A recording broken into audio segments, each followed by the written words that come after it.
वेदाहमेतं पुरुषं महन्तम् आदित्यवर्णं तमसा परस्तात् त्वमेव विदित्वा अतिमृत्युमेति नान्यपन्था विद्यते येनाय।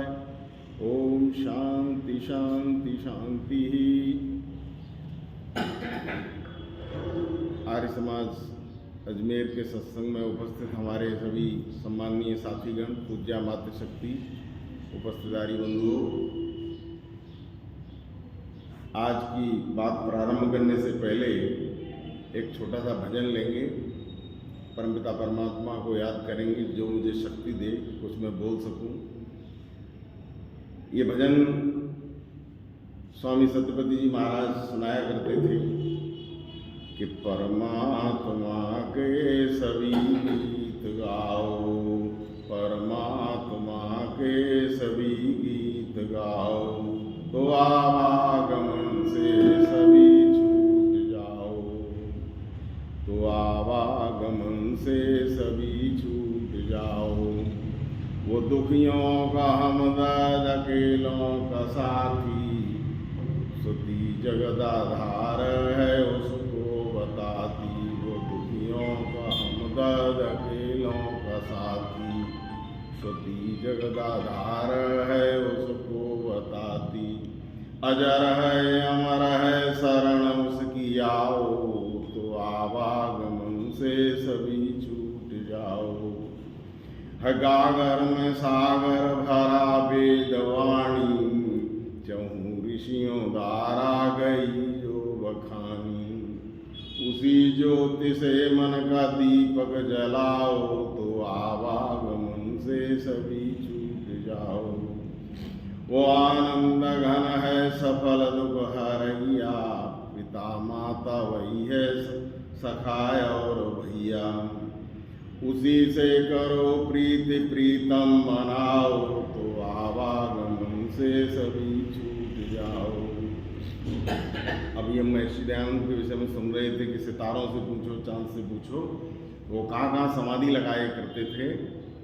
तो कवि कहता है, योगी समाधि में जिसको पुकारे, जमाने के वैभव की इच्छा विसारे। जमाने का वैभव उसके आगे कुछ नहीं है। ऋषि दयानंद इस जमाने में जितने भी लोग मिलेंगे सबसे अधिक अमीर थे लंगोटी वाले, लेकिन सबसे जो संपत्ति होनी चाहिए वो उनके पास थी। तो कवि कहता है कि योगी समाधि में जिसको पुकारे, जमाने के वैभव की इच्छा विसारे। उसी में लगन सब तुम भी लगाओ, तो आवागमन से सभी छूट जाओ। परमात्मा के सभी गीत गाओ, तो आवागमन से सभी छूट जाओ। तो इस भजन में संकेत किया गया है कि हमारी यात्रा जो है वो मुक्ति की तरफ है। कोई माने या न माने, कोई प्रयास करे या न करे, पर यात्रा तो मुक्ति की तरफ ही होती है, क्योंकि हर व्यक्ति मुक्त होना चाहता है। आपने देखा एक छोटा बच्चा जो विद्यालय जाता है तो माता पिता तो ये सोचते हैं कि विद्यालय भेज करके हम मुक्त हो गए, और बच्चा जब विद्यालय में बैठता है तो वहाँ देखता है कि आज स्कूल 2 घंटे लगेगा, 4 घंटे लगेगा, उसके बाद छुट्टी होगी, और छुट्टी के बाद जो दृश्य होता है विद्यालय के बाहर वो मुक्ति का दृश्य होता है।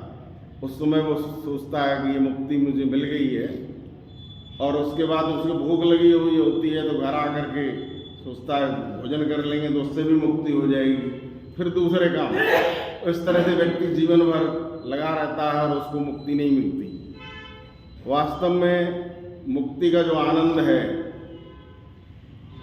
वो बहुत लंबा है।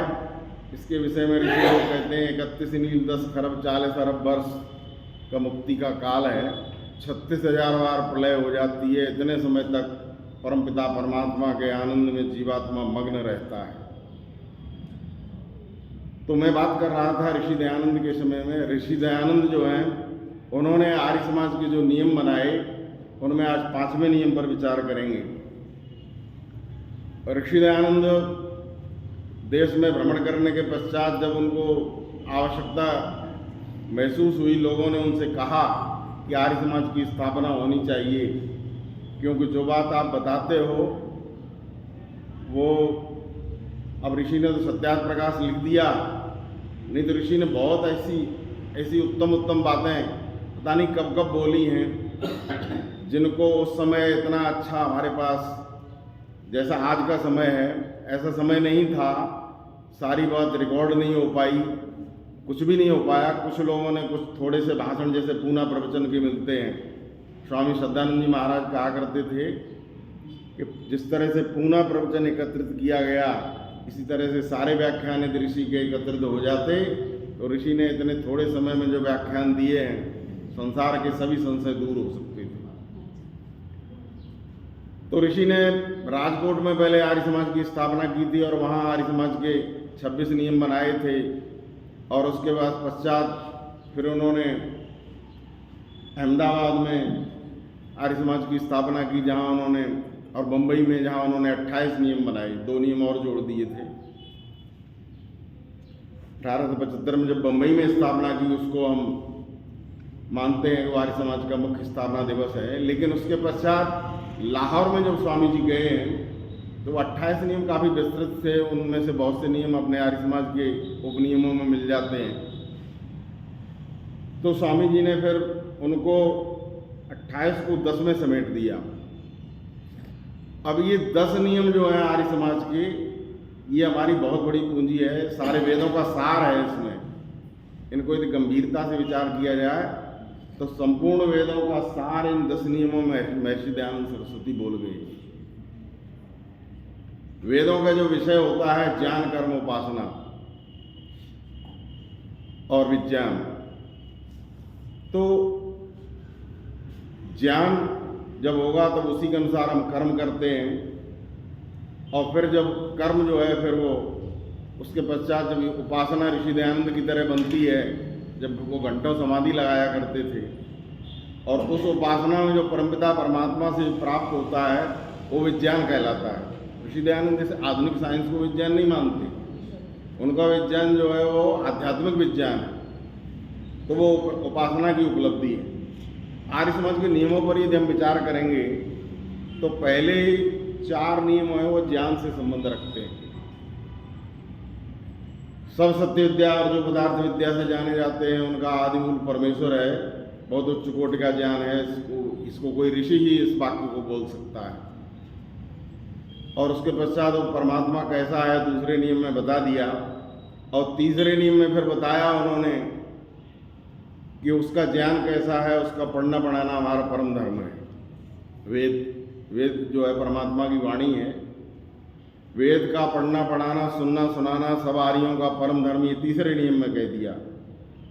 और फिर कहा चौथे नियम में सत्य को ग्रहण करने और असत्य को छोड़ने में सर्वदा उद्यत रहना चाहिए। तो यहाँ तक जो है वो ज्ञान से संबंधित बात थी। आगे और उपासना की भी बात आ गई, क्योंकि दूसरे नियम में वो कहते हैं कि उसी की उपासना करनी योग्य है। और आगे वो कर्म के विषय में बात करते हैं, जिसके विषय में वेद कहता है कुर्वन्ने वे कर्माणि जिसी विषय क्षतम समा एवं तो न थे तो वह न कर्म लिप्यते नरे।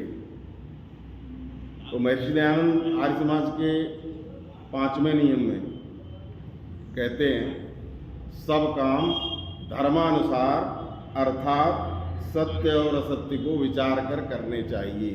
बहुत बड़ा नियम है ये, क्योंकि ज्ञान की बात हो चुकी। अब वो कहते हैं क्या करना चाहिए। आगे के नियमों में वो कर्म की बात कर रहे हैं। 6ठे नियम में कहेंगे संसार का उपकार करना इस समाज का मुख्य उद्देश्य है, अर्थात शारीरिक, आत्मिक और सामाजिक उन्नति करना ही करने के लिए।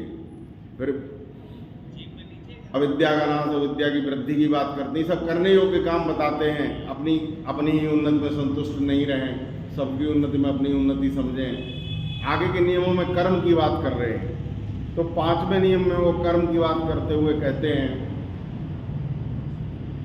कि सब काम धर्मानुसार अर्थात सत्य और असत्य को विचार कर करने चाहिए। काम तो हम हर समय करते हैं, ऐसा कोई क्षण नहीं जिस समय हम काम नहीं कर रहे होते हैं। इस समय भी हम काम कर रहे हैं, हम बोल रहे हैं, आप सुन रहे हैं, ये भी एक कर्म है। कर्म जो है कई तरह के होते हैं। मन से होते हैं, बैठे बैठे आप चुपचाप बैठे हुए हो और परमात्मा का नाम ले रहे हो, ईश्वर के बारे में चिंतन कर रहे हो, ये बहुत अच्छा काम है। किसी का बुरा भला सोच रहे हो, दूसरे तरह का काम है। तो काम तो मन में भी होते हैं, वाणी से भी होते हैं और शरीर से भी होते हैं। इसलिए पाप और पुण्य भी मन से भी होते हैं, वाणी से भी होते हैं और शरीर से भी होते हैं। तो ऋषि दयानंद बहुत बड़ा संकेत करते हैं। वो कहते हैं काम तो तुमको करने हैं, लेकिन वो कहते हैं सब काम धर्मानुसार काम करने हैं, लेकिन धर्म उसमें। भारतीय जीवन में 4 पुरुषार्थ माने गए: धर्म, अर्थ और काम, मोक्ष। धर्म पहले आया है। और महर्षि दयानंद सरस्वती सत्यार्थ प्रकाश के तीसरे समोल्लास में लिखते हैं, अर्थ कामेषु शक्तानां धर्म ज्ञानम विधीयते धर्म जिज्ञासुना प्रमाणम परमं सुक्ति। महर्षि मनु का वाक्य है। वो कहते हैं अर्थ कामेषु शक्तानां धर्म ज्ञानम विधीयते। जिन लोगों को पैसा चाहिए या कामना चाहिए, कामनाएं पूरी करनी है, अर्थ और काम के जो भक्त हैं वो धर्म पर नहीं चल सकते। अर्थ कामेषु शक्तानां धर्म ज्ञानम विधीयते धर्म जिज्ञासुमानां प्रमाणम परम श्रुति। और जिनको धर्म की जिज्ञासा है उनके लिए प्रमाण जो है वेद है।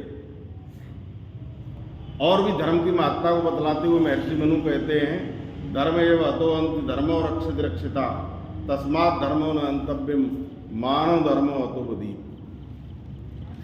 यदि हम धर्म की रक्षा करते हैं तो धर्म हमारी रक्षा करता है, और यदि हम धर्म का हनन करते हैं तो धर्म ही हमारा हनन कर देता है। धर्म की महिमा के विषय में महाभारत में भी एक प्रसंग आया है कि महात्मा विदुर से धृतराष्ट्र पूछते हैं कि कौन सी संपत्ति ऐसी है जो कभी नष्ट नहीं होती। हम किस संपत्ति की पूजा करें, किस संपत्ति को संग्रहित करें जो कभी नष्ट नहीं होती है। तो वो धर्म की बात कहते हैं। वो कहते हैं, धनानि भूमौ पशवसुगेः नारी गृहद्वार जनाः शमशाने देहश्चितायां परलोक मार्गे धर्मानुगो गच्छति जीवेका। कि जिस समय व्यक्ति का निधन होता है तो वो कहते हैं, धनानि भूमौ, कितना ही धन अर्जित कर लो, करोड़ों अरबों रुपए सब भूमि पर पड़ा रह जाता है। धनानि भूमौ पशवसुगेः, पशु और वस्तु ये भी धन की श्रेणी में आते हैं। बोले ये दरवाजे तक बने रह जाते हैं। धनानि भूमौ पशवसुगेः नारी गृहद्वार, नारी जो है वो घर के दरवाजे तक, जनाः शमशाने, आपके इष्ट मित्र शमशान तक, और ये शरीर जिसकी आपने रक्षा की थी वो भी आपके साथ जाने वाला नहीं है। देहश्चितायाम, शरीर भी चिता तक, परलोक मार्गे, एक चीज जाती साथ में, परम परलोक मार्गे धर्मानुगो गच्छति जीवेका। एक चीज, एक संपत्ति है जो परलोक के मार्ग में भी साथ चलती है। इसको महाभारत में महर्षि व्यास इस तरह से कहते हैं। इसी तरह से महर्षि मनु ने कहा है एक जगह, वो कहते हैं कि जिस समय व्यक्ति की मृत्यु होती है सब कुछ नष्ट हो जाता है, एक धर्म ही ऐसा है जो बचता है। इसलिए ऋषि दयानंद महर्षि मनु का उदाहरण देते हुए कहते हैं, न जात कामान्न भयान्न लोभात् धर्मं त्यजेत् जीवतस्यापि हेतो धर्मो नित्यो सुखदुःखत्व नित्ये जीवो नित्यो हेतुरस्यत्व नित्या। न जात कामान्न भयान्न लोभात्, वो कहते हैं किसी कामना के वशीभूत होकर के कि हमको लड्डू पेड़ा खाने हैं, कोई और इच्छाएं, इंद्रियों की तमाम इच्छाएं होती। न जात कामान्न भयान्न लोभात्, न तो कामना के वशीभूत होकर के, न भय के वशीभूत होकर के, न लोभ के वशी। ऋषि दयानंद को बहुत लोभ दिए गए। न जात कामान्न भयान्न लोभात् धर्मं त्यजेत्, धर्म को नहीं छोड़ना चाहिए। जीवतस्यापि हेतो धर्मो नित्यो, धर्म नित्य है, धर्म नित्य है। सुख दुखत्व अनित्य, बोले ये सुख दुख जिनके पीछे पड़े हुए हो ये अनित्य हैं। आज सुख है, कल दुख है, कल दुख है, परसों सुख है, ये तो चलता रहता है, संसार का क्रम है। तो धर्मो नित्यो सुख दुखत्व नित्य जीवो नित्यो, जीव नित्य है, हेतुरस्य नित्या, उसका हेतु जो है वो अनित्य है। ये शरीर जो है वो इस जीव का हेतु है, वो भी अनित्य है। शरीर की रक्षा के लिए भी शरीर जाए तो जाए, लेकिन धर्म नहीं छोड़ना चाहिए। इसलिए ऋषि दयानंद सत्यार्थ प्रकाश के अंतिम समोल्लास में जब अपना मंतव्य लिखते हैं तो वहाँ लिखते हैं, निंदन्तु नीति निपुणा यदि वा स्तवन्तु लक्ष्मी समावेशत गच्छत वा यथेष्टम अद्यैव मरणमस्तु युवांतरे वा न्यायाति पथा प्रवचलन्ति पदम न धीरा। तो कहते हैं कि मैंने जो रास्ता पकड़ा है, निंदन्तु नीति निपुणा, नीति में निपुण लोग आगे चल के मेरी बुराई भी कर सकते हैं, प्रशंसा भी कर सकते हैं। आज भी लोग कहते हैं कि ऋषि दयानंद जी मूर्ति पूजा कर रहे होते तो सबसे ज़्यादा शिष्य उन्हीं के होते। ऋषि ने इसकी परवाह नहीं की। कहते निंदन्तु नीति निपुणा यदि वा स्तवन्तु, चाहे मेरी प्रशंसा करें चाहे मेरी बुराई करें, परवाह नहीं है मुझको। निंदन्तु नीति निपुणा यदि वा स्तवन्तु लक्ष्मी समाविशत, लाखों की संपत्ति मुझे दे दी जाए, सब चली जाए, घर से वो ठोकर मार के निकले थे। ओखी मठ में उनको प्रलोभन दिया गया था कि आप यहाँ के महंत बन जाओ, आपका पूरे यहाँ के अधिकारी होंगे, सारी संपत्ति आपके चरणों में होगी। इसी तरह से महाराणा सज्जन सिंह ने उदयपुर में कहा था महर्षि दयानंद से कि आप जो है ये एकलिंग महाराज की जो पूजा होती है इसके महंत बन जाइए, लाखों का चढ़ावा आता है, वो चढ़ावा के आप मालिक होंगे और आप जो वेदवास्य का काम करना चाहते हैं बहुत सरल हो जाएगा। वेदवास्य के लिए पैसा आ जाएगा, आपका वेदवास्य बहुत जल्दी पूरा हो जाएगा और आपका काम बहुत तेजी से चलेगा। लेकिन ऋषि ने असत्य को स्वीकार नहीं किया। उन्होंने कहा राजन आपका राज्य कितना है? कि बोले यहाँ से यहाँ तक है। बोले आपके पूरे राज्य को मैं ब्रह्मचारी हूँ, एक दौड़ में पार कर सकता हूँ, लेकिन परमात्मा के राज्य से बाहर बताओ मैं कहाँ जाऊँगा। ऋषि दयानंद कहते हैं कि जब मैं अवधूत अवस्था में था, आगरा में रहता था, गुरुजी मथुरा में रहा करते थे। आगरा से मथुरा 56 किलोमीटर है, मैं कई बार एक दिन में पैदल गया और आया हूँ। तो आपका राज्य तो बहुत छोटा है, इसको पार करने में मेरे लिए कोई समस्या नहीं। तो कहते हैं निंदन्तु नीति निपुणा यदि वा स्तवन्तु लक्ष्मी समावेशत गच्छत वा यथेष्टम, धन जो है कितना ही आ जाए और चला जाए, अद्यैव मरण वस्तु, आज ही मार दो मुझको, कोई परवाह नहीं, क्योंकि शरीर ही तो नष्ट होगा। अद्यैव मरण वस्तु युवांतरे वा, या युगों तक मैं जीता रहूं, इसकी भी परवाह नहीं। न्यायात, न्याय को धर्म को ही न्याय कहते हैं। न्यायात पथा प्रवचलन्ति पदम न धीरा, जो धीर पुरुष होते हैं वो न्याय के धर्म के मार्ग से कभी विचलित नहीं होते। तो ये था महर्षि दयानंद सरस्वती का जीवन। तो वो कहते हैं उसी नियम के आधार पर आर्य समाज के 5वें नियम को प्रारंभ करते हैं। सब काम धर्मानुसार को काम करने हैं। काम बहुत सारे हैं दिन में। देखिए जितने भी पशु पक्षी हैं ये भी काम करते हैं, लेकिन इनसे कभी गलती नहीं होती। परमात्मा ने इनको भोग योनि में भेजा है, इनको एक रास्ता दिया हुआ है, इनको सब रास्ता सिखाया हुआ है, किस समय आपको खाना है, किस समय पीना है, सब इनको आता है। कोई त्रुटि नहीं होती, कोई पशु पक्षी संसार के पर्यावरण को बिगाड़ता नहीं है। जो संसार में बिगाड़ दिखाई दे रहा है सब मनुष्य का है, क्योंकि मनुष्य बुद्धिजीवी प्राणी है। मनुष्य को बुद्धि दी हुई है, स्वतंत्रता दी हुई है, पशु पक्षियों को स्वतंत्रता उतनी नहीं है। ये सब जेल खाने हैं। सभी पशु, जो भी पशु हैं, पक्षी हैं, उस शरीर में कैद हैं। मनुष्य भी कैद है इस शरीर में, लेकिन ये इसमें थोड़ी स्वतंत्रता है, लेकिन परतंत्रता भी है। परमात्मा ने बांध रखा कि आप जो है एक पैर पर खड़े हो सकते हो, दूसरा पैर भी उठाओगे तो गिर जाओगे। तो कुछ परतंत्रता भी है, कुछ स्वतंत्रता भी है। तो परमपिता परमात्मा ने आपको बुद्धि दी हुई है और बुद्धि के लिए ज्ञान दिया हुआ है। ज्ञान की जिस समय परमात्मा ने सृष्टि बनाई थी तो उस समय उसने एक पुस्तक दी थी, वो वेद है। वेद ज्ञान दिया था, पुस्तक के रूप में तो बाद में आया, उस समय ऋषियों के हृदय में प्रकाशित हुआ था। तो वही धर्म है, क्योंकि जिसने बनाया है, जो संसार में है वही वेद में है, जो वेद में है वही संसार में है, क्योंकि वेद उसी परमपिता परमात्मा की वाणी है। तो इसलिए ऋषि कहते हैं कि सब काम धर्मानुसार। हमको काम तो करने हैं, सुबह से शाम तक काम करते ही रहते हैं, लेकिन धर्म के अनुसार करने हैं। अब धर्म की परिभाषा कैसे हो, इसके लिए हमारे ऋषि लोग रास्ता बता गए। महर्षि मनु, जिनको लोग मनुवादी कहते हैं और गालियां देखें, याद रखना ये तो महर्षि मनु के रास्ते पर नहीं आएंगे। संसार जितना गर्त में आज है और उससे भी ज़्यादा गर्त में चला जाएगा। महर्षि मनु ने कोई जाति व्यवस्था लागू नहीं की थी। महर्षि मनु तो वर्ण व्यवस्थावादी थे। वर्ण जो है उसका चुनाव किया जाता है। जिस समय विद्यार्थी पढ़कर के गुरुकुल से निकला करता था उसकी योग्यता हो जाती थी। अभी भी तो हम जाते हैं 12वीं क्लास में 11वीं में जब विषय लेते हैं तो माता पिता पूछते हैं, आपके इष्ट मित्र पूछते हैं क्या पढ़ोगे, कि हम तो बायोलॉजी पढ़ेंगे, वो डॉक्टर बनना चाहते हैं। नहीं हम तो गणित पढ़ेंगे, इंजीनियरिंग में जाना चाहते हैं, कोई और विषय लेना चाहते हैं। तो ये सब चुनाव है। जो पढ़ोगे उसी की तो योग्यता आएगी। तो पढ़ने के पश्चात उनमें योग्यता होती थी। गुरुजी पूछा करते थे, समाज में 3 शत्रु सबसे बड़े रहे हैं, अज्ञान, अन्याय और अभाव। इन तीनों में भी सबसे बड़ा शत्रु अज्ञान है, याद रखिए। इसलिए ब्राह्मण की सबसे अधिक आवश्यकता है। देश का यदि पतन हुआ है तो ब्राह्मणों के न रहने से हुआ है। ब्राह्मणत्व से पतित हो गए।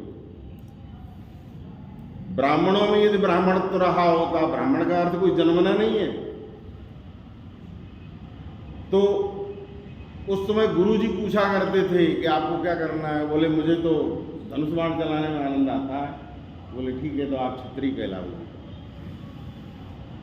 आप क्या कर सकते हो? बोले मुझे तो व्याकरण और पढ़ने पढ़ाने में, वेद का अध्ययन करने में बहुत आनंद आता है, तो आप ब्राह्मण कहलाओगे।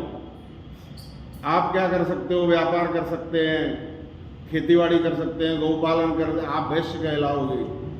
और चौथा व्यक्ति वो असमंजस में रह जाता था कि मुझे तो कुछ इस तरह का चुनाव समझ में नहीं आ रहा है, तो आप लोग जो बताओगे वो कर लिया करेंगे। तो वो सेवा का काम उसको दिया जाता था, तो उसको सेवक कहते थे। उसको चतुर्थ वर्ण जो है वो शूद्र कहा जाता था। एक पिता की 4 बेटे तो गुरुकुल में भर्ती हुए तो 4 वर्ण में जा सकते थे, ब्राह्मण क्षत्रिय। ये महर्षि मनु की व्यवस्था, आज की व्यवस्था नहीं। आज की व्यवस्था जातिगत है। आज के राजनेताओं ने देश जातियों में बांट दिया। इस जाति को चुनेंगे, उस जाति को चुनेंगे। राजनेताओं ने देश को, किसी कवि ने लिखा था कि गुंडे के विरोध में जब चुनाव आते हैं तो स्थिति क्या होती है देश की। गुंडे के विरोध में खड़ा है एक बेईमान, लात को चुनेंगे, हवालात को चुनेंगे।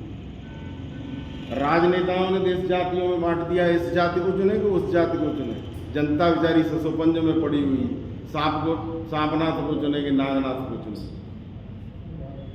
तो ये जो है जातिवाद, ये कुछ तो नेता लोग पढ़ाए हुए हैं। कुछ आधुनिक जब पतन हुआ 5000 साल के अंतर्गत, उनमें ये जातिवाद पनवा। उन्होंने कहा नहीं, जो ब्राह्मण का बेटा है वो ब्राह्मण ही होगा, क्षत्रिय का क्षत्रिय होगा, वैश्य का। अरे कहाँ से होगा? ब्राह्मण का बेटा यदि मूर्ख है तो फिर वो फिर वेद नहीं पढ़ा सकता। यदि वेद नहीं पढ़ा सकता तो वो शूद्र है। ये महर्षि मनु की व्यवस्था है। महर्षि मनु की व्यवस्था देश की उन्नति की तरफ ले जाती है। तो देश की उन्नति तभी होगी जब लोग महर्षि मनु की व्यवस्था को मानेंगे। और मनवादी व्यवस्था को चाहे कुछ भी कहो, वो लानी पड़ेगी। तो महर्षि मनु कहते हैं, धर्म की परिभाषा बताते हुए वो कहते हैं, वेदा स्मृति सदाचारा स्वयस्य च प्रियम आत्मना एतत् चतुर्विध प्राहु साक्षात धर्मस्य लक्षणम। पूरे संसार का सबसे बड़ा संविधान जो मनुस्मृति है। आज का जो संविधान वो तो केवल दंड व्यवस्था और वो सब लेकिन महर्षि मनु का संविधान आचरण की बात करता है। हमारे आचरण ऐसे होने चाहिए। आपका आचरण अच्छा होगा, उस आचरण के अनुसार भी नहीं चलोगे तब राजा दंड देगा। ये महर्षि मनु की व्यवस्था थी। तो कहते हैं वेदा स्मृति सदाचारा, वेद परमात्मा की वाणी, वेद परमात्मा की वाणी होने के कारण पहला तो धर्म जो है वो वेद है। उसमें कुछ सोचना ही नहीं है। वेद परमात्मा का विधान है। परमात्मा ने सृष्टि बनाई है, जिसने सृष्टि बनाई है वही सृष्टि के बारे में जानता है, इसलिए वो धर्म ग्रंथ है। इसलिए ऋषि दयानंद ने आर्य समाज का तीसरा नियम बनाया। तो उन्होंने नहीं लिखा कि सत्यार्थ प्रकाश को पढ़ना पढ़ाना परम धर्म है। वो लिखते हैं वेद का पढ़ना पढ़ाना, सुनना सुनाना सब आर्यों का परम धर्म है। व्यापक दृष्टिकोण देखिए ऋषि का। तो कहते हैं वेदा स्मृति सदाचारा। फिर कहते हैं स्मृति भी कौन सी? मनुस्मृति आज बल्कि स्मृति आज जो वेद के अनुकूल हैं, वो स्मृतियाँ भी धर्म हैं। वेदा स्मृति सदाचार, सदाचार कौन सा? जो ऋषियों का आचरण है, आप्त पुरुषों का आचरण है, वो सदाचार कहलाता है। तो ये धर्म का तीसरा लक्षण है। वेदा स्मृति सदाचारा स्वयस्य च प्रियमात्मना एतत् चतुर्विध प्राहु साक्षात धर्म से लक्षणम। चौथा वो कहते हैं जो अपनी आत्मा को प्रिय हो। कई लोग इसका अर्थ गलत लगा लेते हैं, वो कहते हैं कि हम लड्डू हमको प्रिय है तो दूसरे को भी लड्डू खिला दो, ये धर्म हो गया। ये धर्म नहीं है, याद रखना। वो लड्डू आपको नुकसान कर सकता है, दूसरे का भी पेट खराब कर सकता है, धर्म हो जाएगा। यहाँ पर महर्षि मनु कहते हैं वेदा स्मृति सदाचारा स्वयस्य, अपनी आत्मा को प्रिय हो।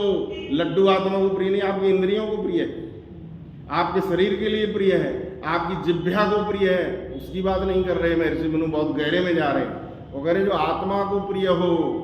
आत्मा को प्रिय क्या है? सत्याचरण। जब हम झूठ बोलते हैं ना, जब असत्याचरण करते हैं, तब ऋषि दयानंद ने इसकी पहचान बताई कि जिस समय व्यक्ति गलत कार्य की ओर प्रवृत्त होता है, लज्जा भय और शंका परमपिता परमात्मा की तरफ से उसी क्षण होती है। वो हाथ नहीं पकड़ता पर रोकता जरूर है, निराकार चेतन सत्ता है। और जिस समय आप अच्छे काम में बढ़ते हैं तो उसी समय आनंद उत्साह उमंग ये भी उसकी तरफ से होता है। तो जैसा अपनी आत्मा को प्रिय है वैसा ही दूसरे के लिए हम आचरण करें। अपनी आत्मा को प्रिय क्या है? सत्य का आचरण, अहिंसा, सत्य, अस्तेय, ब्रह्मचर्य, जो ऋषियों के आचरण हैं वही तो आत्मा को प्रिय हैं। और उनके अनुसार जो हम चलेंगे, जो आत्मा को, जहाँ आत्मा आपको रोक रही है, कहती नहीं नहीं, जहाँ आपको शर्मिंदा होना पड़े, याद रखिए धर्म वही है जिसमें आपका भी उपकार होगा, सबका उपकार होगा। शास्त्र में कहा गया ये तो धर्म वो है, ये तो हृदय निश्चय सिद्धि सधर्मा। धर्म वो है जिससे हमारे ये लोग भी सुधरे, परलोक भी सुधरे, हम यहाँ भी सुखी रहें और मरने के पश्चात भी धर्म साथ जाने वाला है। आपको जो इस समय जन्म मिला हुआ है इससे अच्छा जन्म मिले तब तो आपकी उन्नति है। इससे अच्छा नहीं मिले, आप चले गए पशु पक्षियों में सुअर बना दिया और उधर जो है वो नाली में मुंह घुसा रहे, और उसमें भी प्रसन्न है। परमात्मा व्यवस्था देखो, उसने विभिन्न योनियाँ बनाई हैं और इस तरह से बनाई हैं कि पशु पक्षियों में भी हमको कष्ट नहीं होता। भोग योनि में भोगने के पश्चात वापिस मनुष्य योनि में आते हैं। तो मनुष्य योनि उन्नति के लिए है, एक कर्म योनि है। इसलिए ऋषि दयानंद सरस्वती क्या कहते हैं? सब काम धर्मानुसार, धर्म के अनुसार काम करते समय सोच लीजिए धर्म के अनुसार है कि नहीं। सब काम धर्मानुसार अर्थात सत्य, और उसमें सत्य और असत्य को बुद्धि दी है परमात्मा ने। सत्य और असत्य का विवेक होना चाहिए। ऋषि दयानंद जब टंकारा में जब पूजा हो रही थी शिवरात्रि पर, तो उन्होंने जागरण किया। उसे कहा गया कि शंकर जी के दर्शन होंगे, बहुत अच्छी बात है, दर्शन यहीं हो जाएंगे तो बहुत अच्छा है। तो बालक मुकुल शंकर उस समय जागता है, पूरी निष्ठा से जागता है, व्रत भी करता है। दूसरे लोग भी जागते हैं लेकिन उनकी निष्ठा नहीं है। आधी रात के पश्चात उसको जगाने वाले जितने भी थे वो सब सो गए, पड़ गए। वो कोई तो वहीं लेट गए मूर्ति के आगे, कुछ बाहर जाके सो गए जिनको वहाँ थोड़ा शर्मिंदा लग रहा था, ये मूर्ति है, भगवान है, देखेंगे तो अच्छा नहीं लगता, वो बाहर जाके सो गए, बाकी सो सब गए। तो आधी रात के पश्चात जब वो दृश्य देखते हैं कि वहाँ पर एक चूहा आया है और उसने वो चढ़ावा खा लिया है, उनको उसी समय पता चल गया ये वो शिव नहीं है जिसकी कहानी सुनाई गई। तो पिताजी को पूछते हैं कि ये वही शिव है? कि बोले नहीं ये वो तो नहीं है, तो उसकी मूर्ति है। तो बोले वो कहाँ? वो तो कैलाश पर रहता है। तो बोले फिर मुझे क्यों भूखा रखा? मुझे क्यों आज आपने भूखा रखा? मैंने क्यों यहाँ पर जागरण किया? उसी समय वो कहते हैं कि मैं अब यहाँ से घर जाता हूँ, और जाकर के घर पर जाकर माता जी से कहते हैं कि दरवाज़ा खोलो। तो शिव जी के दर्शन नहीं हुए, दरवाजा पृथ्वी सिंह पे धड़कन बड़ा अच्छा लिखा था, समय नहीं है। तो वो कहते हैं दरवाजा खोलो माई, शिव जी हिला नहीं माँ मेरी, मैं सारी रात भर जागा, सोना खाना पीना सब त्यागा, एक देख नजारा भागा, शिव जी हिला नहीं। जो शिव के भक्त का हाथ है वो लेते रहे घर राटे।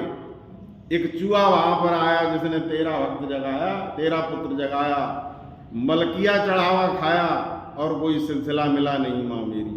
ये सब कहते हैं जाकर के, और उसी समय व्रत तोड़ देते हैं और भोजन करते हैं, सो जाते हैं। कहने का तात्पर्य उनको पता चल गया ये झूठ है, उसी समय छोड़ दिया, और सत्य क्या है उसकी तरफ बढ़ेंगे। सत्य की खोज के लिए निकल पड़े, और उसके लिए उनको क्या क्या कष्ट सहने पड़े। उस कष्ट सहने की प्रक्रिया में हमको महर्षि दयानंद मिल गया। वो मूल शंकर था। मूल शंकर था जो कि निकला था सत्य की खोज के लिए, और उस सत्य को जब उसने खोजा तो महर्षि दयानंद बन के निकला। तो वो कहते हैं सब काम धर्मानुसार, अर्थात सत्य और असत्य को विचार कर करने चाहिए। सत्य को सत्य जब पता चल जाए तो उसको ग्रहण करो। सत्य से पहले कह चुके हैं, सत्य को ग्रहण करने और असत्य को छोड़ने में सर्वदा उद्यत रहना चाहिए। ये महर्षि का जीवन था। तो आइए, हमारे समाज के जो नियम 5 हैं वो वेदों का सार है, महर्षि ने गागर में सागर भरा है। तो इन नियमों के अनुसार भी अपने जीवन का आचरण बनाएं तो हमारा जीवन सफल हो सकता है। ओम।